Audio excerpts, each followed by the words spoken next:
It is 10 a.m. in Hong Kong, 9 p.m. in New York City, 5 in the morning here in Moscow. Hello and welcome. I'm Anastasia Haydulina, and this is RT.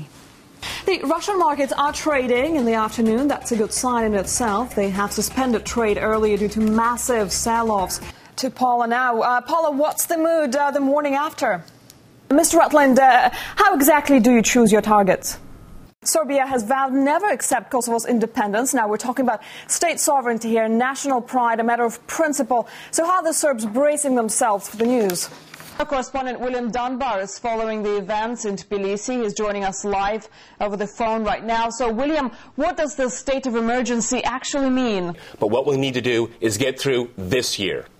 All right. Well, thank you for your input here. My pleasure. Our in-house political commentator, Peter Lavelle, talking to us here in the studio. Now, let's cross live to our correspondent, Igor Episkonov, who is following the story for us outside Gazprom's headquarters. Igor, so the gas is finally flowing.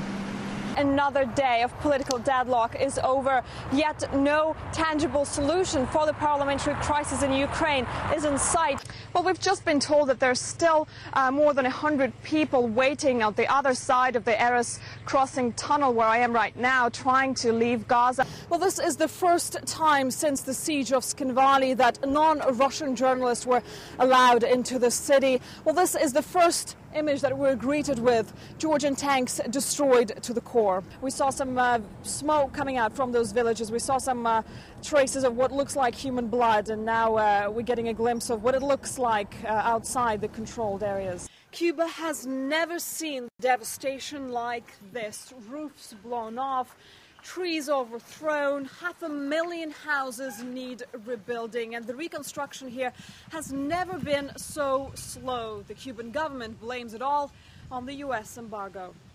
Well, with greater success come greater problems. The drain of talent is a major problem in Cuba, and just like doctors and athletes, these dancers are the hottest export Cuba can offer. To resolve the mystery, we had to get here, to the very heart of Central Asia, the ancient city of Samarkand, once the capital of Timurlen's medieval empire. 2 weeks after the disaster, much of the water has receded naturally, but the fear is the level may rise once again. With forecasters predicting more rain in the upcoming days, the people still living just steps away wonder just how much more damage they can take. Both leaders have gathered crowds in central Kiev to demand change. But the question remains whether political change will hold its legitimacy in the eyes of the people if political support is for sale. The trouble doesn't stop at the Moscow's designated beaches. Away from the crowds and regular patrols, people dive off the banks of Moscow River and its waterways, unaware of the risks. Well, to feel some of that uncontained, on-stage, true energy, you have to take a walk with Moscow students.